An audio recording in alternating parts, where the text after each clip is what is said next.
Hello मेरे प्यारे बच्चों, आशा करता हूँ आप लोग अच्छे होंगे।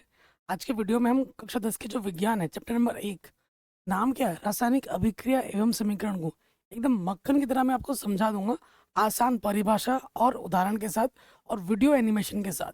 ठीक है, जो बच्चा इस वीडियो को पूरा देखेगा उस बच्चों को मैं इसकी पीडीएफ भी दे दूंगा। बस वीडियो को लाइक करना होगा, शेयर करना होगा, और हाँ, एक बार डिस्क्रिप्शन जरूर चेक कर लेना। बेहतर प्रिपरेशन के लिए प्यारे बच्चों, हमारा जो लक्ष्य बैच है उसे जरूर ज्वाइन कर लें। लिंक्स मिल जाएगा डिस्क्रिप्शन पे। तो चैप्टर का नाम है रासायनिक अभिक्रिया एवं समीकरण। तो ये चीज़ पढ़ने से पहले, ये चीज़ जानने से पहले हमें दो चीज़ें जाननी बहुत ज़रूरी है। एक तो है भौतिक परिवर्तन के बारे में, एक है रासायनिक परिवर्तन के बारे में। मैं आपको उदाहरण देता हूँ डेली लाइफ में, क्योंकि विज्ञान क्या है, हमारे आसपास चारों तरफ जो भी घटना घटित हो रही है वो सब विज्ञान है। ठीक है, तो उदाहरण देखिए, मैं आपको समझाता हूँ कि भौतिक परिवर्तन क्या होता है और रासायनिक परिवर्तन क्या होता है आसान शब्दों में। अगर मैं आपको दूं एक बर्फ का टुकड़ा, गर्मी का सीजन चल रहा है, अगर मैं आपको बर्फ का टुकड़ा दे दूं और आप थोड़ी देर के लिए रख दो तो वो पानी में परिवर्तित हो जाएगा। एक अवस्था में दूसरी अवस्था में आ गया। बर्फ एक चीज थी, बर्फ ठोस था, पानी हमारा द्रव है। ठीक है, लेकिन अगर मैं उसी पानी को फिर से ठंडा कर दूं, ठंडा करूं, फ्रीज करूं, तो फिर से वो बर्फ बन जाएगा। जब कोई चीज एक अवस्था में दूसरी अवस्था में जाने के बाद, एक अवस्था से दूसरी अवस्था में परिवर्तित होने के बाद दूसरी अवस्था से फिर से पुनः प्रथम अवस्था में आ सकता है, ऐसे परिवर्तन को हम भौतिक परिवर्तन कहते हैं।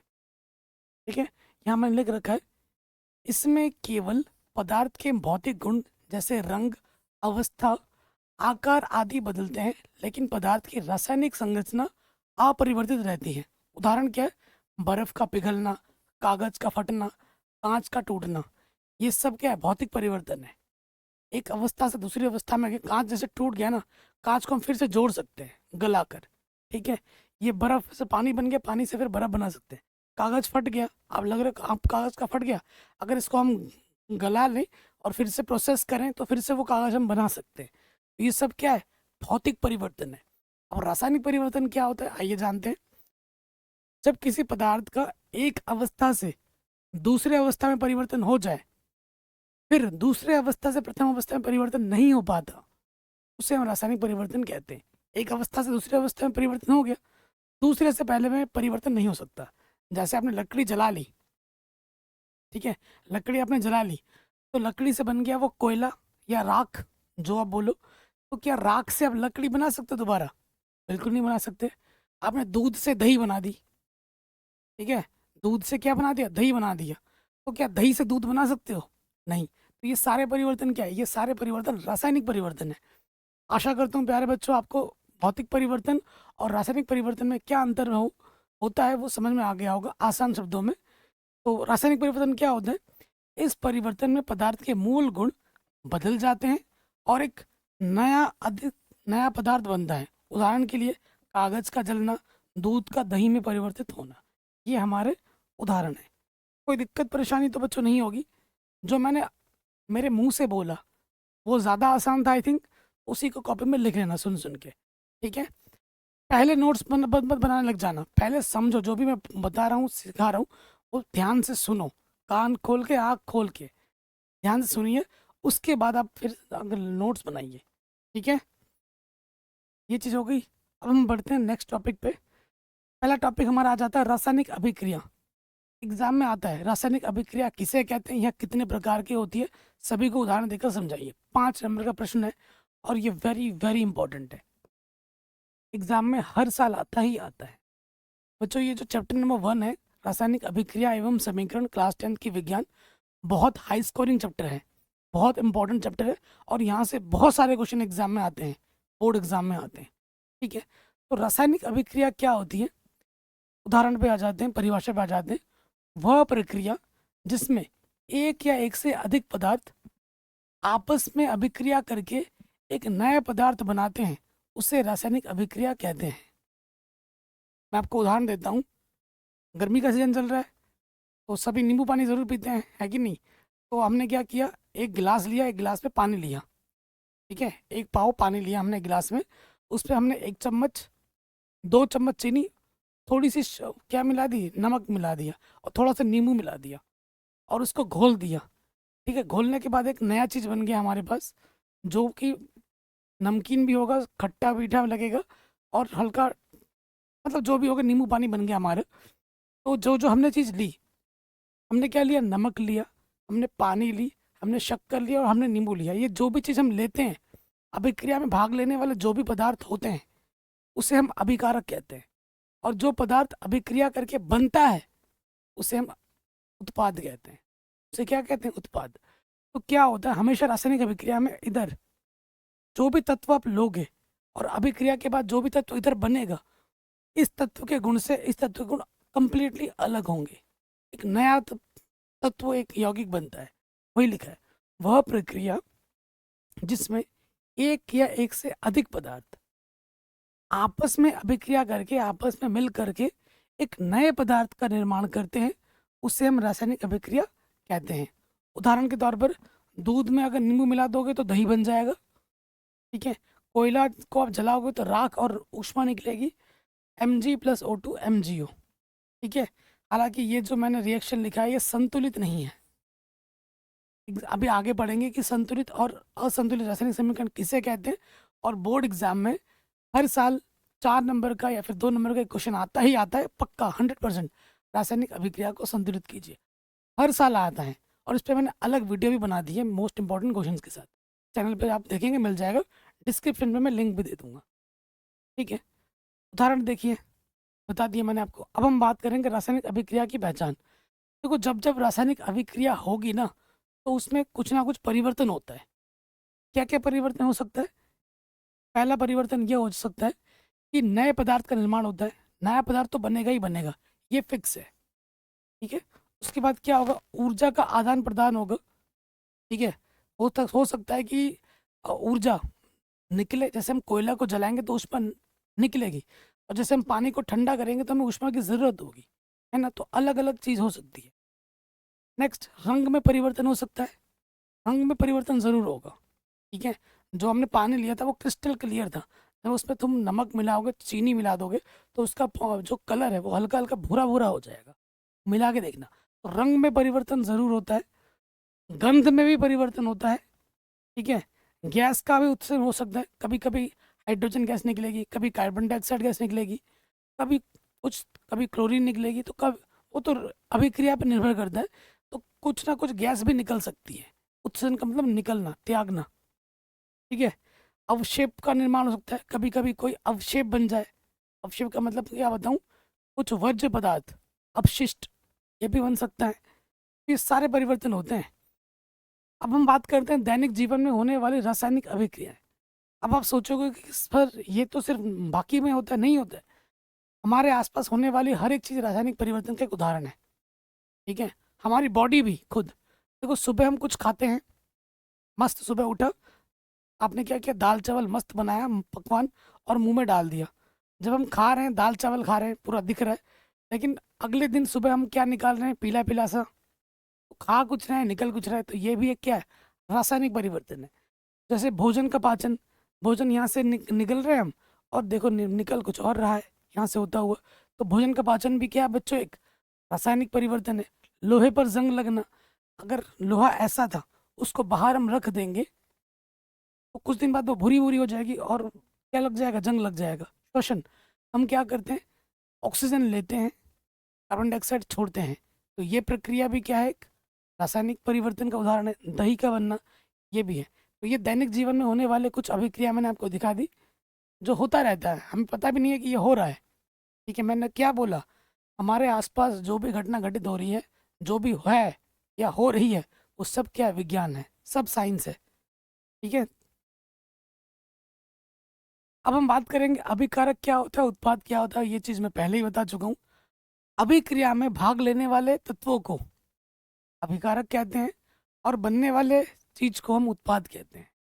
ठीक है। जो मैंने आपको एक उदाहरण दिया था, हमने एक गिलास पानी लिया था, नींबू लिया था, चीनी लिया था, शक्कर लिया था, ये सब क्या है, अभिक्रिया में भाग ले रहे हैं। तो ये हमारे क्या हो गए, अभिकारक हो गए। और फिर जो नींबू पानी बना था वो क्या हो गया, उत्पाद हो गया। तो अभिकारक क्या होता है, ऐसे पदार्थ जो किसी रासायनिक अभिक्रिया में भाग लेते हैं या हिस्सा लेते हैं, उन्हें हम अभिकारक कहते हैं। उत्पाद क्या होता है, ऐसे पदार्थ जिनका निर्माण रासायनिक अभिक्रिया में होता है, उसे हम क्या कहते हैं, उत्पाद कहते हैं। उदाहरण के तौर पे देखिए, यहाँ मैंने क्या लिया, हाइड्रोजन लिया और ऑक्सीजन लिया। हाइड्रोजन और ऑक्सीजन मिलकर क्या बना रहे हैं? H2O बना रहे, पानी बना रहे। तो ये जो हाइड्रोजन है, ये जो ऑक्सीजन है, ये हमारे क्या है? अभिकारक है। और ये जो बना है, ये हमारा क्या है बच्चों? उत्पाद है। तो बाईं तरफ क्या होता है? अभिकारक होता है। दाईं तरफ हमारा क्या होता है? उत्पाद होता है। ठीक है। एग्जाम में अगर कोई भी चीज़ लिखने के लिए आती है, अगर बोल दे कि रासायनिक अभिक्रिया किसे कहते हैं, तो सिर्फ हिंदी हिंदी लिखने से काम नहीं चलेगा। उसके साथ आपको उदाहरण भी देना ज़रूरी है, आवश्यक है। रिएक्शन देना आवश्यक है। बच्चे बोलते हैं सर हमें रिएक्शन याद नहीं होता। तो ये जो रिएक्शन है बच्चों, ये याद करने से नहीं होगा। इसको कैसे करना है? लिख लिख के याद करना है। 5 बार कॉपी में लिखो, मुंह से 2 बार बोलो, तब याद होगा। ठीक है। इस चीज़ का विशेष ध्यान रखना। और थोड़ा हैबिट में डालो, जैसे अभिकारक को रिएक्टेंट कहते हैं, उत्पाद को प्रोडक्ट कहते हैं। क्योंकि कुछ टाइम बाद 11th 12th में या फिर 12th के बाद तो सारी किताबें अंग्रेजी में होती हैं। तो अभी से हैबिट में डालना शुरू करो। आपने देखा होगा कि छोटी कक्षाएं, कक्षा 6 से अब सारी किताबें अंग्रेजी में आने शुरू हो गई होंगी। देखा है आपने आसपास? सरकारी स्कूल की बात कर रहा हूँ मैं। सरकारी स्कूल में भी अंग्रेजी किताब आने की शुरू हो गई हैं अब। चाहे वो सामाजिक विज्ञान हो, ठीक है, चाहे वो विज्ञान हो, हर एक चीज़ अंग्रेजी में आ रही है। ठीक है। तो अभी से हैबिट डाल लो, क्योंकि आप पढ़ तो लोगे, लेकिन जब अगर टीचर बनोगे तो पढ़ाने के टाइम पे सारी किताबें अंग्रेजी में है। कैसे पढ़ाओगे अगर तुम्हें उसका न्याय ज्ञान नहीं होगा, नॉलेज नहीं होगा तो, है ना। नेक्स्ट हम बात करते हैं कि रासायनिक समीकरण किसे कहते हैं, केमिकल इक्वेशन कहते हैं, किसे कहते हैं। देखो बच्चों, जो रासायनिक अभिक्रिया में भाग लेने वाले जो तत्व होते हैं, उनको जब हम उनके प्रतीक द्वारा या उनके सूत्रों द्वारा निरूपित करते हैं, तो हम उसे रासायनिक समीकरण कहते हैं। देखो परिभाषा क्या लिखी हुई है, किसी रासायनिक अभिक्रिया में भाग लेने वाले अभिकारकों तथा अभिक्रिया के फलस्वरूप उत्पन्न होने वाले उत्पादों को प्रतीकों तथा सूत्रों द्वारा निरूपित करने को रासायनिक समीकरण कहते हैं। क्या कहते हैं प्यारे बच्चों? रासायनिक समीकरण कहते हैं। उदाहरण के तौर पर देखिए कि मैग्नीशियम है प्लस हाइड्रोक्लोरिक अम्ल है। मैग्नीशियम और हाइड्रोक्लोरिक अम्ल अभिक्रिया करके क्या देते हैं? मैग्नीशियम क्लोराइड देते हैं और हाइड्रोजन देते हैं। जब हम इसको सूत्र के द्वारा या प्रतीक के द्वारा लिखते हैं, जैसे मैग्नीशियम को Mg से प्रतीत करते हैं, हाइड्रोक्लोरिक अम्ल को HCl से, मैग्नीशियम क्लोराइड को MgCl2 से और हाइड्रोजन को H2 से प्रतीत करते हैं। तो इस अभिक्रिया को मैंने इसके सूत्र और प्रतीकों द्वारा दिखा दिया। तो ये Mg+2HCl, तीर का निशान का मतलब क्या होता है कि अभिक्रिया होने के बाद MgCl2 बना और H2 बना। ये जो रिएक्शन है इसे हम क्या कहते हैं? Chemical equation. ठीक है। रासायनिक समीकरण कहते हैं। ठीक है। सिंपल परिभाषा है, कॉपी में लिख लीजिए, साइड हट चुका हूँ, स्क्रीनशॉट ले लेना। नेक्स्ट, ढांचा समीकरण। ढांचा समीकरण क्या होता है? जब कोई समीकरण संतुलित नहीं होता, असंतुलित होता है, तो उसे हम ढांचा समीकरण या असंतुलित रासायनिक समीकरण कहते हैं। और मैं आपको बता दूं, जो भी आप एग्जाम्पल दोगे विक्रिया का, वो हमेशा संतुलित होना चाहिए। अगर आप संतुलित नहीं दोगे तो उसे काट दिया जाएगा, गलत माना जाएगा। ध्यान रखिए इस चीज़ का। तो ढांचा समीकरण क्या होता है? यदि रासायनिक समीकरणों में अभिकारकों और उत्पादों को संतुलित नहीं किया जाता तो उसे हम ढांचा रासायनिक समीकरण कहते हैं। उदाहरण के तौर पर मैंने एक उदाहरण दिया, Mg+O2, क्या लिखा हुआ है? MgO लिखा हुआ है। अगर आप यहाँ देखेंगे, बाईं तरफ देखो, Mg कितना है भाई? 1 बार है। बाईं तरफ Mg हमारा 1 बार है। ठीक है। दाईं तरफ देखो Mg कितनी बार है? 1 बार है। तो जितना बाईं तरफ है उतना ही दाईं तरफ है, जितना बाईं तरफ है उतना ही दाईं तरफ है। Mg संतुलित है। ऑक्सीजन इधर कितना है? 2 है। बाईं तरफ 2 है, लेकिन दाईं तरफ कितना है? 1 है। तो ऑक्सीजन संतुलित नहीं है। ठीक है। संतुलित कब होता है? जितना बाईं तरफ होना चाहिए उतना ही दाईं तरफ होना चाहिए, तब वो संतुलित होगा। अगर दाईं तरफ जितना है बाईं तरफ उतना नहीं है, तो उसे हम क्या कहते हैं? असंतुलित रासायनिक समीकरण कहते हैं। आम भाषा में ढांचा रासायनिक समीकरण कहते हैं। समझ गए मेरी बात प्यारे बच्चों? कोई दिक्कत परेशानी नहीं होगी। तो ये होता है ढांचा रासायनिक समीकरण। अब हम बात करेंगे संतुलित रासायनिक समीकरण के बारे में। वेरी वेरी वेरी इंपॉर्टेंट है, एग्जाम में आता है हर साल। परिभाषा क्या है? वह रासायनिक समीकरण जिसमें दोनों पक्षों अभिकारक और उत्पाद, बाईं और दाईं, अभिकारकों तथा उत्पाद में प्रत्येक तत्व के परमाणुओं की संख्या बराबर होती है। प्रत्येक तत्व की परमाणुओं की संख्या बराबर होती है, उसे हम क्या कहते हैं? संतुलित रासायनिक समीकरण कहते हैं। उसे हम संतुलित रासायनिक समीकरण कहते हैं। ठीक है, उदाहरण देता हूं मैं आपको। जैसे ही मैंने ये उदाहरण ले लिया, Mg+2HCl MgCl2+H2, ये संतुलित है। कैसे? देखिए, अब यहाँ देखिए, ध्यान से देखना। Mg इस तरफ कितना है? बाईं तरफ एक बार है। Mg बाईं तरफ एक बार है। दाईं तरफ Mg कितनी बार है? एक बार है। बाई में जितना, दाएं में उतना।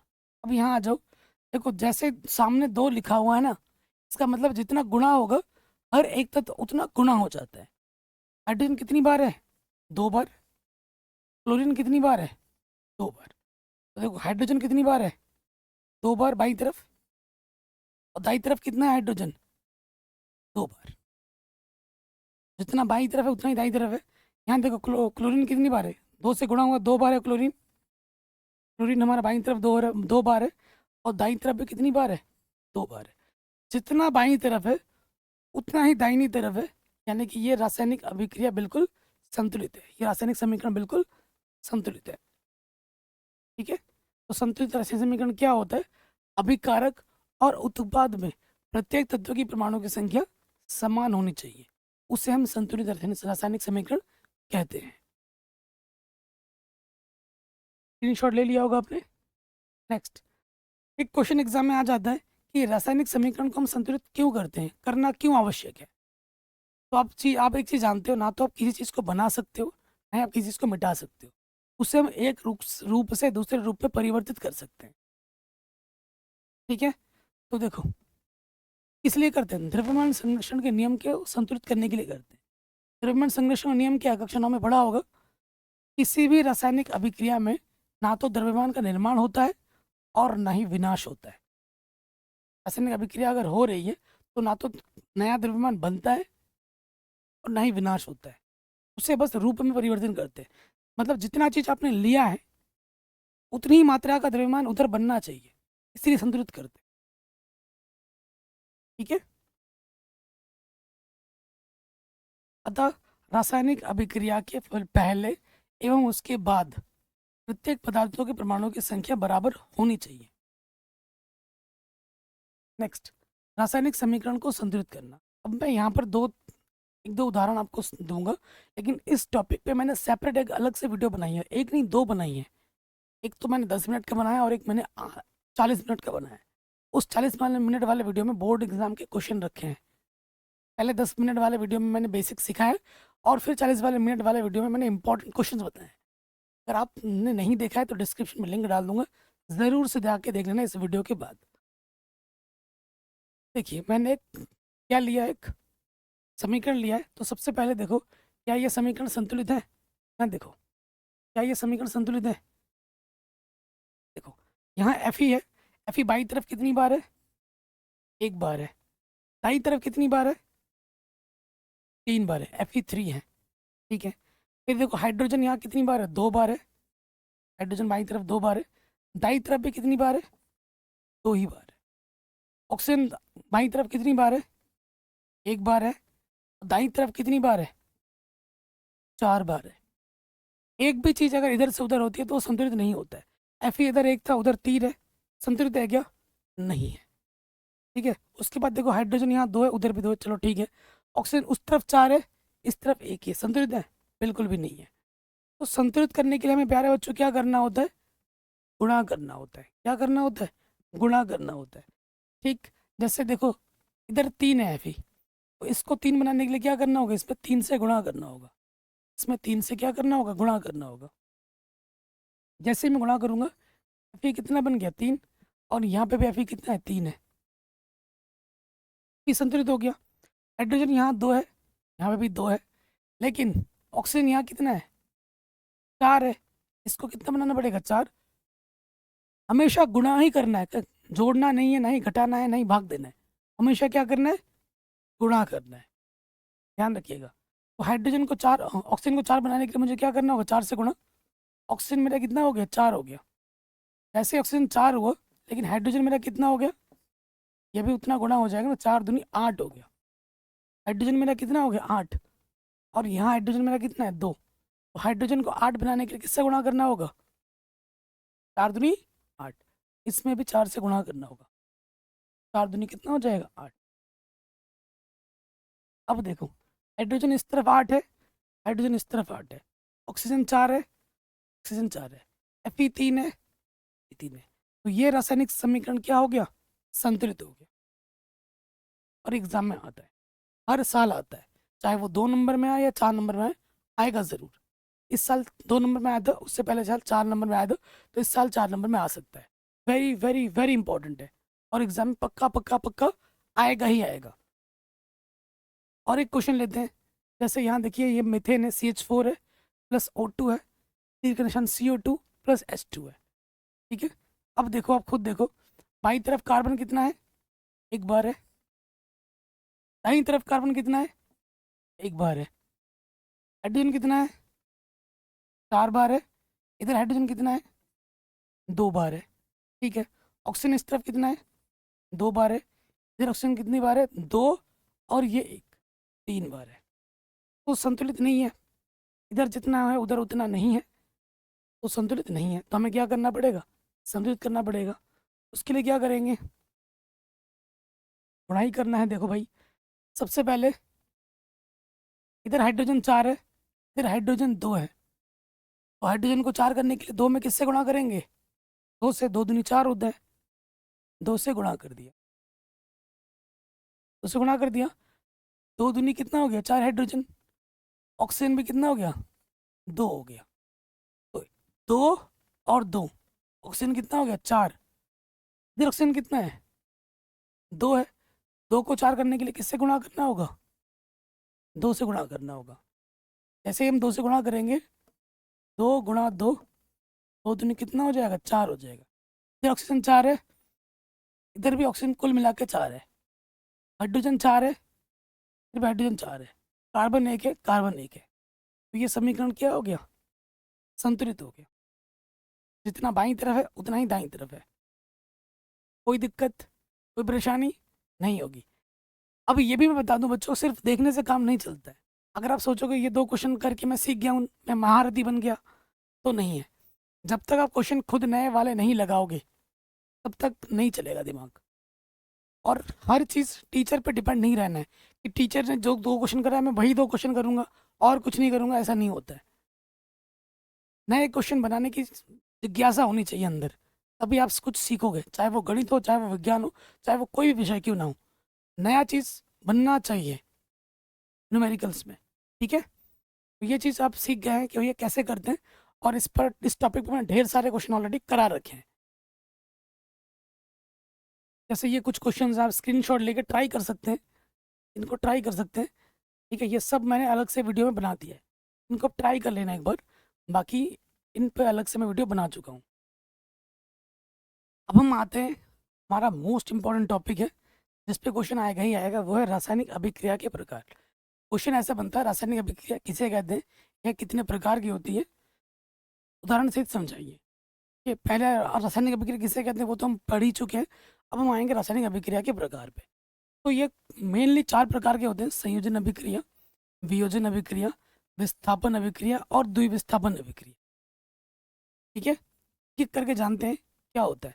सबसे पहले बात करते हैं संयोजन। नाम से ही स्पष्ट है, संयोजन का मतलब जुड़ना। संयोजन का मतलब क्या होता है? जुड़ना। तो ये क्या होता है? वह रासायनिक अभिक्रिया जिसमें दो या दो से अधिक प्रकार के पदार्थ के अणु परस्पर जुड़कर केवल एक ही प्रकार के अणु पदार्थ बनाते हैं, उसे हम संयोजन अभिक्रिया कहते हैं। संयोजन अभिक्रिया में क्या होता है कि दो या दो से ज्यादा अभिकारक हो सकते हैं, लेकिन जो उत्पाद बनेगा वो एक ही बनेगा। सिंपल, ध्यान रखिएगा। संयोजन अभिक्रिया में क्या होता है? वह रासायनिक अभिक्रिया जिसमें दो या दो से ज्यादा अभिकारक मिलकर एक उत्पाद का निर्माण करते हैं, उसे हम संयोजन अभिक्रिया कहते हैं। ठीक है, उदाहरण के तौर पर जैसे मैंने, देखो, इसे भूल जाओ। उदाहरण हमारा ये है मेन। मैंने क्या लिया, मैंने लिया सोडियम, मैंने लिया क्लोरीन। तो मेरा क्या बना, सोडियम क्लोराइड बना। Na+Cl2, 2Na+Cl2 क्या बना, 2NaCl। हमारे पास कितने अभिकारक हैं, कितने अभिकारक हैं बच्चों, देखो यहाँ पर 2 अभिकारक हैं, लेकिन हमारा उत्पाद एक ही है। बाईं तरफ 2 या 2 से ज़्यादा हो सकता है, लेकिन दाईं तरफ हमेशा एक ही होगा संयोजन अभिक्रिया में। एग्जाम में प्रश्न आते हैं, ऐसे रिएक्शन लिखा होता है, आपको बताना होता है यह किस प्रकार की अभिक्रिया है, देख के बताना होता है। अगर सिर्फ दाईं तरफ एक ही दिखे तो समझ जाओ कि वो संयोजन अभिक्रिया है। वो कैसे अभिक्रिया है, संयोजन अभिक्रिया है। ठीक है, नेक्स्ट अगला है वियोजन। ठीक इसका उल्टा, वियोजन अभिक्रिया क्या होता है, देखो, वह अभिक्रिया जिसमें अवयवी तत्व छोटे छोटे सरल यौगिकों में विभाजित हो जाते हैं, अभिक्रिया ऊष्मा प्रकाश विद्युत द्वारा संपन्न होती है। अब इसमें क्या होता है कि बाईं तरफ एक होगा और दाईं तरफ 2 या 2 से ज़्यादा होंगे। अगर सिर्फ बाईं तरफ एक दिखे और दाईं तरफ 2 या 2 से ज़्यादा दिखे तो समझ जाओ कि वियोजन अभिक्रिया है, देख के। ठीक है, वियोजन अभिक्रिया कई प्रकार की होती है। ठीक है, सबसे पहले हम आ जाते हैं ऊष्मीय वियोजन। ऊष्मीय वियोजन क्या होता है, फिर आपका आता है विद्युत वियोजन। तो पहले बात करते हैं ऊष्मीय वियोजन। वो वियोजन अभिक्रिया जिससे ऊष्मा देने पर संपन्न होता है उसे हम ऊष्मीय वियोजन कहते हैं। नाम से स्पष्ट है, वह वियोजन अभिक्रिया जो ऊष्मा देने पर संपन्न होती है उसे हम ऊष्मीय वियोजन कहते हैं। यहाँ क्या लिखा है, जब किसी पदार्थ के वियोजन की अभिक्रिया ऊष्मा देने पर होती है उसे हम ऊष्मीय वियोजन कहते हैं। तो सिर्फ इतना लिखने से काम नहीं चलेगा, एग्जाम में आपको इसका उदाहरण भी देना होगा। उदाहरण में अभिक्रिया आती है, ये अभिक्रिया देखिए, ये हमारे पास ए बी था, इसको मैंने हीट किया, ये अलग अलग टुकड़ों में बट गया। फिर दिखाता हूँ, ये मेरा ए बी एक साथ जुड़ा हुआ है। जैसे ही मैं इसको हीट दूंगा, ऊष्मा दूंगा, ये मैंने ऊष्मा दिया, ये अलग अलग टूट गया। ठीक है, उदाहरण ये हुआ, जैसे मैंने क्या लिया, पोटेशियम क्लोरेट लिया, AClO3, ये इसका सूत्र होता है पोटेशियम क्लोरेट का। फिर एक ही है, जैसे ही मैंने इसको ऊष्मा दिया, ये पोटेशियम क्लोराइड और ऑक्सीजन में टूट गया। ठीक है, बाईं तरफ एक है, दाईं तरफ 2 या 2 से ज़्यादा हो सकते हैं।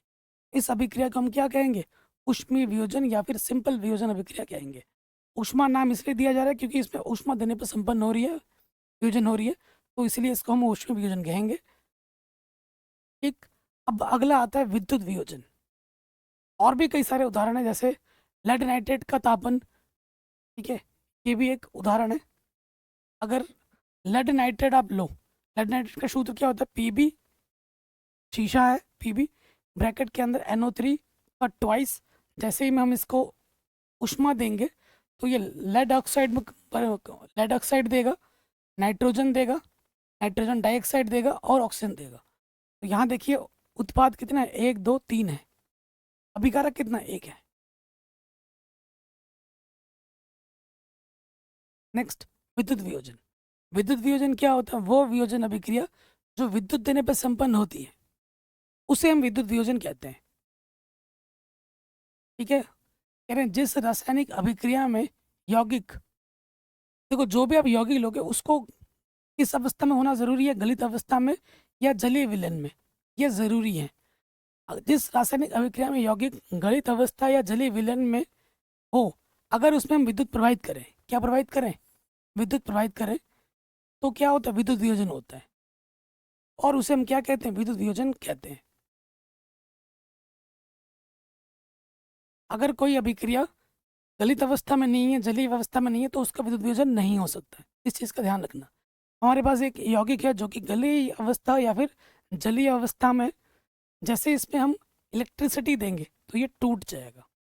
उदाहरण के तौर पर जैसे हमारे पास क्या है, सोडियम क्लोराइड है, NaCl के 2 मोल मैंने लिए और इसमें मैंने दे दिया इलेक्ट्रिसिटी, विद्युत दिया, तो ये क्या हो जाएगा, सोडियम में टूट जाएगा और क्लोरीन में टूट जाएगा। ये उदाहरण है विद्युत वियोजन का। अब हम बात करेंगे विस्थापन। विस्थापन में क्या होता है, एक के जगह पे कोई दूसरा आ जाता है। ठीक है, कोई ताकतवर किसी कमजोर को हटाकर उसके जगह पे आ जाके कब्जा कर लेता है। यही दुनिया का नियम है। अब स्कूल में जाते हो अगर आप सामने बैठ गए, अगर आप दुबले पतले हो तो कोई ताकतवर आएगा, तुम्हारा बस्ता उठा के फेंक देगा पीछे और वो बैठ जाएगा, तुम कुछ नहीं कर पाओगे उसका। तो ये सब जगह चलता है भाई। विस्थापन अभिक्रिया क्या है? जिन अभिक्रियाओं में कोई अधिक क्रियाशील तत्व या अधिक क्रियाशील तत्व अपने से कम क्रियाशील तत्व को उसके यौगिक से विस्थापित कर देता है, उसे हम विस्थापन अभिक्रिया कहते हैं। ठीक है, ये सिंपल परिभाषा है। उदाहरण के तौर पर यह है अपना उदाहरण, नीचे इसको लिखना है, ये चित्र नहीं बनाना है। हमारे पास आयरन है, मतलब लोहा, और ये हमारा कॉपर सल्फेट है। तो आयरन क्या करेगा? कॉपर को हटा देगा और खुद उसके जगह पे आ जाएगा और क्या बना देगा? FeSO4। यहाँ पर CuSO4 है। Fe और Cu की तुलना में जो Fe है वो कॉपर से अधिक क्रियाशील तत्व है। तो Fe क्या करेगा? कॉपर को हटा देगा यहाँ से और खुद उसके जगह पे आ जाएगा और कॉपर बेचारा क्या हो जाएगा? अलग हो जाएगा। तो इसे कहते हैं विस्थापन अभिक्रिया। मैं बार बार बोल रहा हूँ, अभिक्रिया के साथ साथ ये उदाहरण जरूर देना है, तभी आपका उत्तर संपूर्ण माना जाएगा, नहीं तो वो गलत है। चाहे बोले या ना बोले, प्रश्न में आपको उदाहरण जरूर देना है। ठीक है, नेक्स्ट द्विविस्थापन अभिक्रिया। द्विविस्थापन में क्या होता है? अदला बदली होती है। क्या होती है? अदला बदली। द्विविस्थापन। ठीक है, द्विविस्थापन अभिक्रिया में दो अलग अलग परमाणु या समूह का आपस में आदान प्रदान होता है। उसमें आदान प्रदान होता है। द्विविस्थापन अभिक्रिया में दो अलग अलग परमाणु या समूह का आपस में आदान प्रदान होता है, उसे हम द्विविस्थापन अभिक्रिया कहते हैं। उदाहरण के तौर पर देख लो, ये अपना उदाहरण है। ये अपना क्या है? BaCl2 है, बेरियम क्लोराइड है, और ये अपना Na2SO4 है, सोडियम सल्फेट है। अब यहाँ से क्या होगा? इधर से Ba और इधर से SO4, ये दोनों एक साथ आ जाएंगे और बना देंगे बेरियम सल्फेट, BaSO4। और इधर से क्लोरीन बचा और इधर से Na2 बचा, ये मिलके क्या बना देंगे? NaCl, sodium chloride. दो तत्वों का क्या हो रहा है? दो यौगिकों का क्या हो रहा है? अदला बदली हो रहा है, आदान प्रदान हो रहा है। ये वाला इसके साथ और ये वाला इसके साथ। ठीक है, ये जो रिएक्शन मैंने लिखी ये बहुत ही ज़्यादा इंपॉर्टेंट है। ठीक है, ये कई जगह काम आता है। ये द्विविस्थापन का तो है ही है, साथ ही अवक्षेपण अभिक्रिया का भी उदाहरण है। ये जो BaSO4 है, ये अवक्षेप होता है सफ़ेद रंग का। ये एक अवक्षेप है सफ़ेद रंग का जो तली में बैठ जाता है। ठीक है, तो ये होती है द्विविस्थापन अभिक्रिया। अब हम आते हैं अवक्षेपण अभिक्रिया में। अवक्षेपण अभिक्रिया मैंने जो बोला अभी, रिएक्शन दिखाया, सेम रिएक्शन सेम उदाहरण यहाँ पे आएगा। अब क्या लिखोगे? जब दो विलयनों को मिलाया जाता है, एक हाथ पे एक बीकर लिया, एक दूसरे बीकर लिया, दो विलयनों को हमने मिला दिया ऐसे। ठीक है, उनकी अभिक्रिया से श्वेत रंग के एक पदार्थ का निर्माण होता है, सफ़ेद रंग का एक पदार्थ का निर्माण होता है जो जल में घुलता नहीं है, जो जल में अविलेय है। दो आप विलयन लोगे, उसको मिलाओगे, एक श्वेत रंग का पदार्थ बनेगा जो पानी में घुलता नहीं है। इस अविलेय पदार्थ को अवक्षेप कहते हैं। जो पदार्थ घुल नहीं रहा है उस पदार्थ को हम क्या कहते हैं? अवक्षेप कहते हैं। और इस अभिक्रिया में अवक्षेप का निर्माण होता है, जिस भी अभिक्रिया में अवक्षेप का निर्माण होता है उसे हम अवक्षेपण अभिक्रिया कहते हैं। उदाहरण मैं देता हूँ आपको, सेम जो अभी दिया था वही उदाहरण है। बेरियम क्लोराइड, सोडियम सल्फेट, क्या बनाएगा? BaSO4। ये हमारा क्या होता है? अवक्षेप होता है। और क्या बनाएगा? Sodium chloride. रिएक्शन बहुत इंपॉर्टेंट है, बार बार बोल रहा हूँ। ठीक है, तो यहाँ पर देखो, ये जो BaSO4 है वो सफ़ेद रंग का क्या है? अवक्षेप है, ये लिख देना। अब हम बात करते हैं रासायनिक अभिक्रिया के प्रकार। तो रासायनिक अभिक्रिया के कई सारे प्रकार हैं। संयोजन अभिक्रिया है, ठीक है, दो पदार्थ का जुड़ना, संयोजन अभिक्रिया। तो पदार्थ का अलग होना, वियोजन अभिक्रिया। ठीक है, विस्थापन अभिक्रिया क्या होता है? एक की जगह पर दूसरा आ जाना, विस्थापन अभिक्रिया होता है। और द्विविस्थापन में क्या होता है? अदला बदली होती है। ठीक है, अब हम रासायनिक अभिक्रिया के प्रकार जानेंगे ऊर्जा के आधार पर। दो प्रकार होते हैं, एक तो ऊष्माक्षेपी होता है और एक ऊष्माशोषी होता है। उसको जान लेते हैं, ऊष्माशोषी अभिक्रिया और एक होता है आपका ऊष्माक्षेपी अभिक्रिया। सिंपल मैं बताऊं, ऊष्माशोषी क्या होता है? ऐसी अभिक्रिया जिसमें अभिक्रिया में ऊष्मा की जरूरत हो, ऊष्मा की आवश्यकता हो, उसे हम ऊष्माशोषी कहते हैं। शोषी, अवशोषण, नाम से पता चल रहा है। ऐसी अभिक्रिया जिसमें अभिक्रिया के दौरान ऊष्मा की आवश्यकता हो, उसे हम ऊष्माशोषी अभिक्रिया कहते हैं।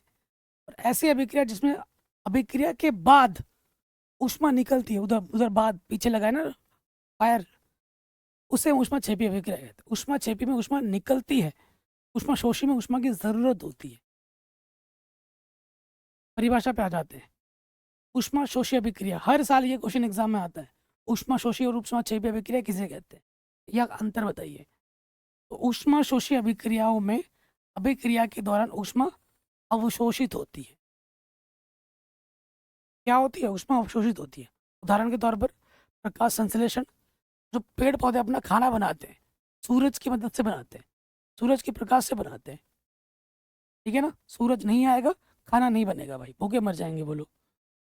नेक्स्ट अगर हम बात करें ये N2+O2 और प्लस ऊष्मा, अगर ऊष्मा प्लस बाईं तरफ लग रहा है समझ जाओ कि ऊष्मा शोषी है। प्लस ऊष्मा अगर दाईं तरफ लग रहा है तो ऊष्मा छेपी है। क्या बना रहे हैं? 2NO बना रहे हैं। ऊष्मा छेपी पे आ जाओ। ऊष्मा छेपी अभिक्रिया क्या होती है?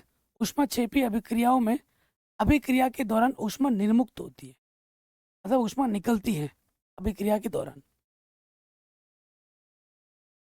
उदाहरण के तौर पे आ जाओ, श्वसन, जो हम श्वसन अभिक्रिया करते हैं, सांस लेते हैं, ठंडी हवा ले रहे हैं, सांस छोड़ो, फील करके देखो गर्माहट होगी। तो श्वसन जो है बच्चों एक ऊष्मा छेपी अभिक्रिया है। फिर आपका आता है कोयले का दहन। कोई भी चीज़ जलाओ, जलाने के लिए क्या चाहिए होगा? Oxygen, C+O2।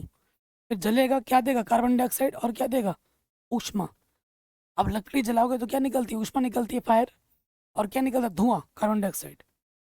तो ये क्या है बाबू? यह है ऊष्मा छेपी अभिक्रिया। अब हम बात करेंगे अपोपचय अभिक्रिया। एग्जाम में आता है अपोपचय अभिक्रिया को रेडॉक्स अभिक्रिया भी कहते हैं। ऐसी अभिक्रिया जिसमें उपचयन अभिक्रिया और अपचयन अभिक्रिया एक साथ होती है, उसे हम अपोपचय अभिक्रिया कहते हैं। आप बोलोगे भैया उपचयन क्या होता है, अपचयन क्या होता है, ये तो आपने बताया नहीं। बताते हैं भाई। सबसे पहले बात करते हैं उपचयन अभिक्रिया की। तो ये क्या होता है? जिस अभिक्रिया में ऑक्सीजन का संयोजन, ऑक्सीजन क्या होगा? जुड़ेगा, या फिर हाइड्रोजन का वियोजन, या फिर हाइड्रोजन क्या होगा? कम होगा, उससे हम उपचयन अभिक्रिया कहते हैं। किसी भी अभिक्रिया में अगर ऑक्सीजन जुड़ रहा है तो ऑक्सीजन बढ़ रहा है, या फिर हाइड्रोजन कम हो रहा है, तो उसे हम क्या कहेंगे? उपचयन अभिक्रिया, ऑक्सीडेशन रिएक्शन। ठीक है। इसकी दूसरी परिभाषा भी है। दूसरी परिभाषा कौन सी है?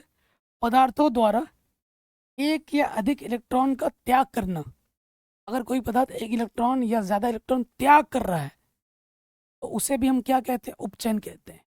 त्यागना, इलेक्ट्रॉन्स को त्याग करना, उपचयन होता है। उदाहरण मैं देता हूँ आपको। जैसे यहाँ CuO+H2, Cu+H2 है, बहुत इंपॉर्टेंट है, इसे आप अपोपचय अभिक्रिया में भी दे सकते हैं। सो यहाँ देखिए H2 था, H2 के साथ क्या आ गया? O यहाँ आ गया। तो H2 का क्या हो रहा है? उपचयन हो रहा है। ऑक्सीजन की क्या हो रही है? यहाँ पर वृद्धि हो रही है। यहाँ ऑक्सीजन नहीं था, यहाँ ऑक्सीजन आ गया। H2 का क्या हो रहा है? उपचयन हो रहा है। ठीक है। नेक्स्ट पे आ जाओ, अपचयन अभिक्रिया। अपचयन ठीक इसका उल्टा होता है। जिस अभिक्रिया में ऑक्सीजन की कमी, वियोजन का मतलब क्या होता है? कमी, अथवा हाइड्रोजन की संयोजन, हाइड्रोजन की वृद्धि हो, वह रासायनिक समीकरण जिसमें ऑक्सीजन की कमी या फिर हाइड्रोजन की वृद्धि हो, उसे हम अपचयन अभिक्रिया कहते हैं। ठीक है। और दूसरी परिभाषा क्या है इसका उल्टा? पदार्थों द्वारा एक या अधिक इलेक्ट्रॉन ग्रहण करना क्या कहलाता है? अपचयन कहलाता है। क्या इसमें क्या होता है? ग्रहण करना। उदाहरण पे आ जाते हैं। देखिए ZnO+C, Zn+Cu। यहाँ आप देखोगे ZnO का क्या हो रहा है? यहाँ उल्टा हो गया थोड़ा। देखो ZnO, यहाँ ये वाला सही है, Zn यहाँ हो रहा है इसका अपचयन। कैसे अपचयन हो रहा है? देखो Zn के साथ क्या था? ऑक्सीजन था, और यहाँ Zn है, ऑक्सीजन की क्या हो गई? कमी होगी। ऑक्सीजन की कमी हुई है, यानी कि ZnO का क्या हुआ, अपचयन हुआ। ठीक है, अगर यहाँ देखा जाए सी था, इसके साथ ओ जुड़ गया है, तो इसका क्या हो रहा है, उपचयन हो रहा है। CO का क्या हो रहा है, उपचयन हो रहा है।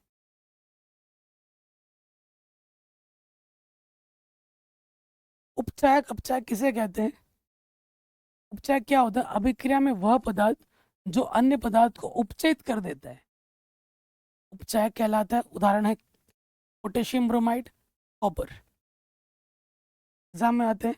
अपचायक क्या होता है, अभिक्रिया में वह पदार्थ जो अन्य पदार्थों को अपचयित कर दे, उपचायक कहलाता है। एकदम सिंपल, जो उपचयित कर दे उपचायक, जो अपचयित कर दे वो अपचायक। ठीक है, उदाहरण क्या है, क्लोरीन।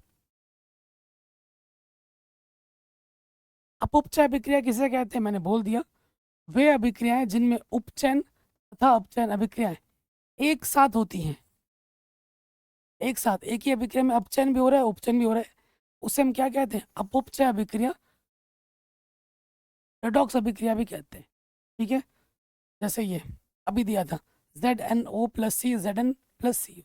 यहाँ आप देखेंगे कि C का क्या हो रहा है, उपचयन हो रहा है, C के साथ यहाँ हो गया CO, और फिर देखिए ZnO के साथ यहाँ Zn दे रहा है, इसका क्या हो रहा है, अपचयन। अभी मैंने आपको समझाया था। तो ये रिएक्शन क्या है, ये रिएक्शन है अपउपचय अभिक्रिया। दैनिक जीवन में उपचयन अभिक्रियाओं के क्या प्रभाव है, मैं आपको बताता हूँ एक एक करके। सबसे पहले आता है संचारण और विकृत गतिविधि। बहुत इंपॉर्टेंट है, एग्जाम में पक्का आता है। निम्न पर टिप्पणी लिखिए करके, ऐसा क्वेश्चन एग्जाम में आता है।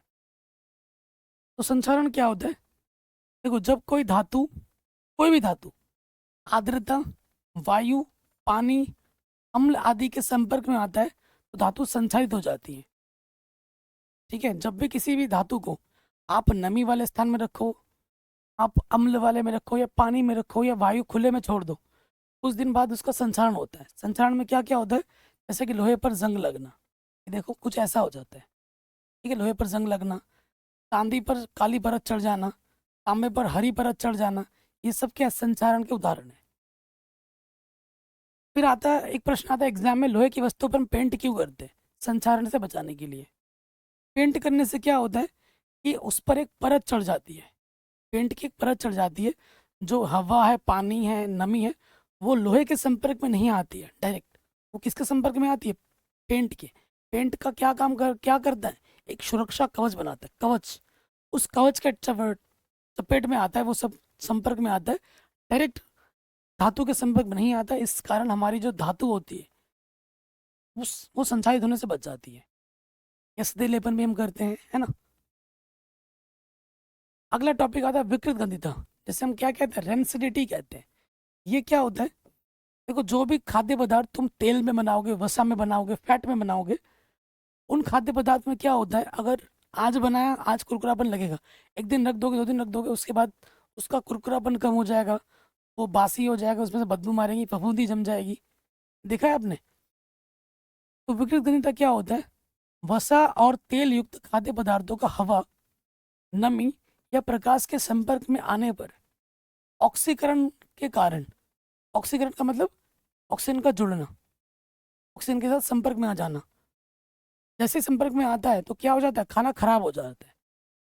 इससे भोजन का स्वाद, गंध और रंग बदल जाता है, जिससे वह खाने योग्य नहीं रहता। इसके प्रमुख उदाहरण है बासी चिप्स, खराब मक्खन या तेल में बदबू आना। ठीक है, आपने देखा होगा जब दुकान में जाते हो, चिप्स खरीदते हो, लेस खरीदते हो, कुरकुरे खरीदते हो, तो उसमें क्या होता है कि हवा भरी होती है। आप बोलते हो यार इतना सा कुरकुरा है, इतना पूरा फल इतना बड़ा दिख रहा था, इसमें तो इतना ही है माल, गुस्सा आता है ना।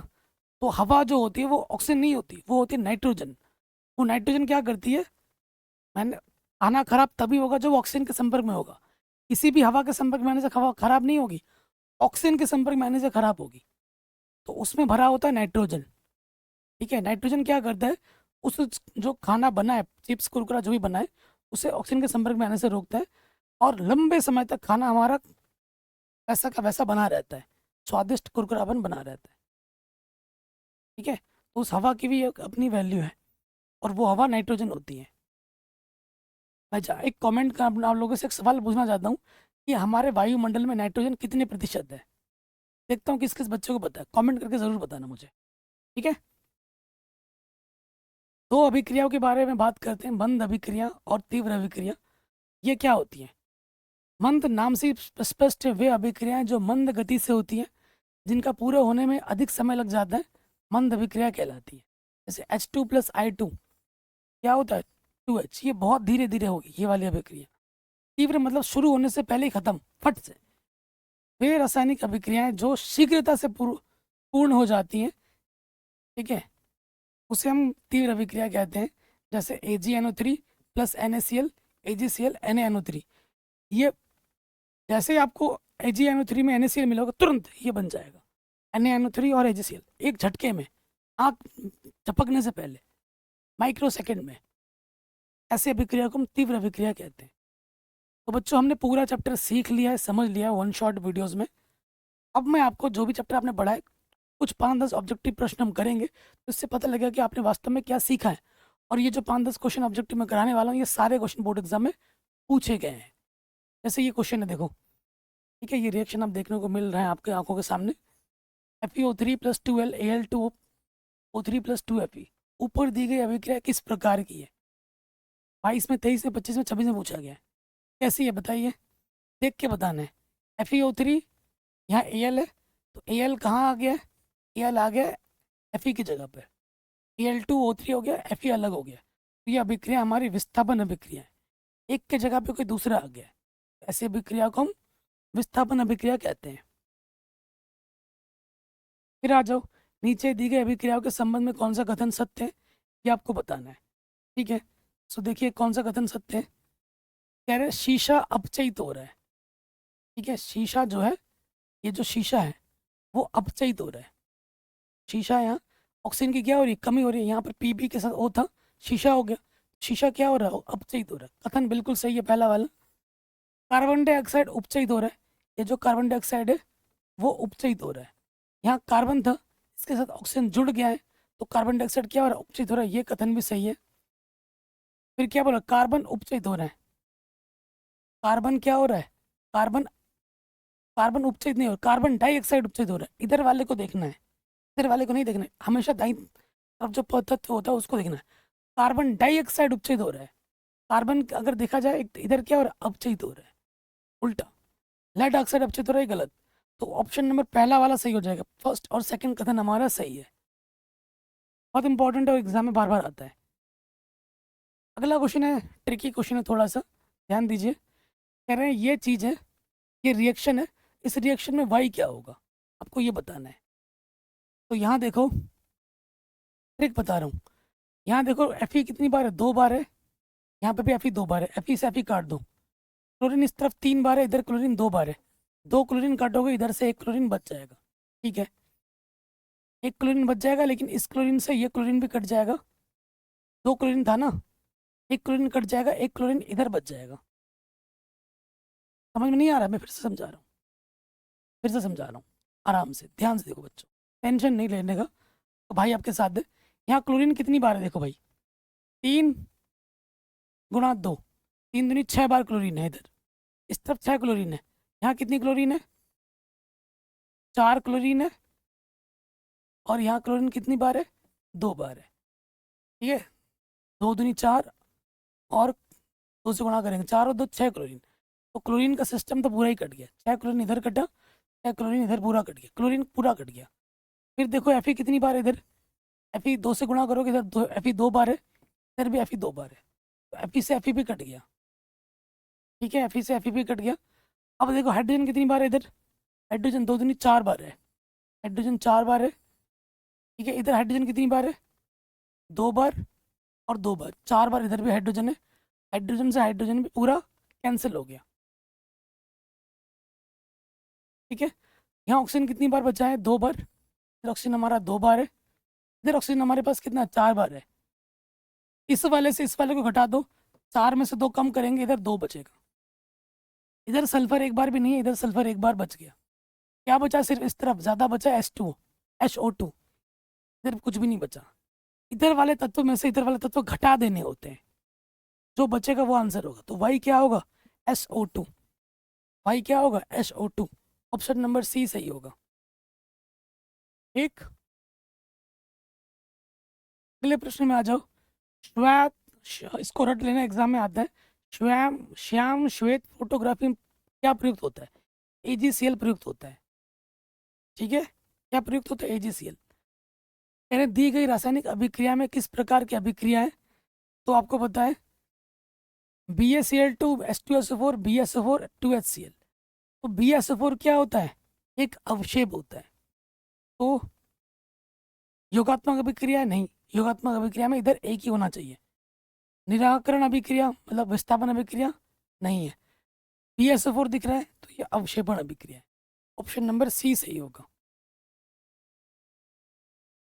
कह रहे हैं एक भूरे रंग का चमकदार तत्व X को वायु की उपस्थिति में गर्म करने पर वह काला हो जाता है। ठीक है, तो कॉपर को गर्म करने से वो क्या होता है? काला हो जाता है। ऑप्शन नंबर ए सही होगा। हाँ, कॉपर को गर्म करोगे तो वो काला हो जाता है। अगर आपको यकीन नहीं है तो गर्म करके देख लेना। नेक्स्ट, कार्बन को वायु में जलाने पर कार्बन डाइऑक्साइड गैस का बनना किसका उदाहरण है? संयोजन अभिक्रिया। कार्बन है, वायु में जलाते हैं, क्या बनता है? कार्बन डाइऑक्साइड बनता है। क्या बनता है? Carbon dioxide. तो ये इधर दो तत्व हैं, इधर एक तत्व है। जब भी दाईं तरफ एक तत्व हो उससे हम क्या कहते हैं? संयोजन अभिक्रिया। उसे हम क्या कहते हैं? संयोजन अभिक्रिया कहते हैं। नेक्स्ट, लेड नाइट्रेट का सूत्र क्या है? PbNO3 का ट्वाइस। ये होता है लेड नाइट्रेट का सूत्र। एग्जाम में कई बार पूछा गया है। रट्टा मार लो इन सब चीज़ों को, सूत्र वूत्र को। सूत्र तो याद ही किए जाते हैं। निम्न अभिक्रियाओं में आयनों के विनिमय से नए यौगिक बनते हैं। आयनों के विनिमय से जब नया यौगिक बनाते हैं उसे हम क्या कहते हैं? द्विविस्थापन अभिक्रिया। फिर आ जाओ, कह रहे निम्नलिखित में कौन सी एक दहन अभिक्रिया है? ठीक है, कौन सी अभिक्रिया एक दहन अभिक्रिया है? दहन अभिक्रिया में ऊष्मा निकलती है, प्रकाश निकलता है। ऑप्शन नंबर सी सही हो जाएगा, क्योंकि प्लस ऊष्मा है। दाईं तरफ क्या होगी? जिसमें भी प्लस ऊष्मा होगी वो दहन अभिक्रिया होगी। सिंपल सी बात है। कह रहे निम्नलिखित अभिक्रिया में कैसी अभिक्रिया, ये आपको बताना है। इधर क्या है? एक है, इधर दो है। बाईं तरफ एक होने पे उसे विस्थापन अभिक्रिया कहते हैं। और ये क्या ऊष्मा देने पे हो रहा है? तो ये ऊष्मीय वियोजन है। विस्थापन नहीं, वियोजन अभिक्रिया है। ठीक है, जब बाईं तरफ एक हो उसे वियोजन अभिक्रिया कहते हैं। ऊष्मा देने पे ये संपन्न हो रही है, ये ऊष्मीय वियोजन है। विस्थापन अभिक्रिया, द्विविस्थापन, अपघटन, संयोजन।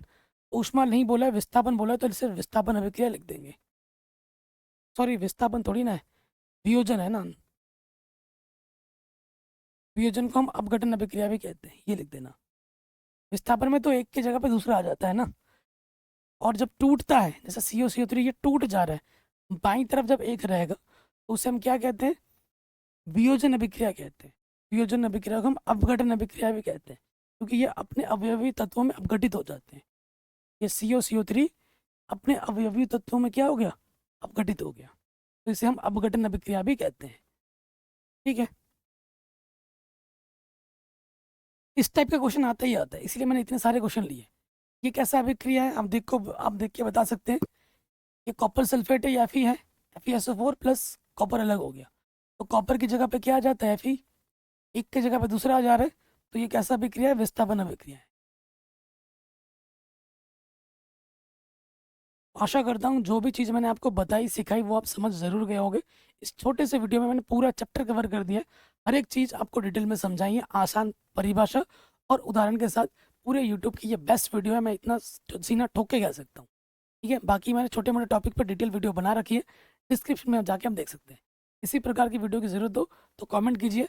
और हाँ बच्चों, क्लासेस डेली चल रही हैं हमारे एप्लीकेशन पर, जाके फटाक से ज्वाइन कर लीजिए लक्ष्य बैच। जय हिंद।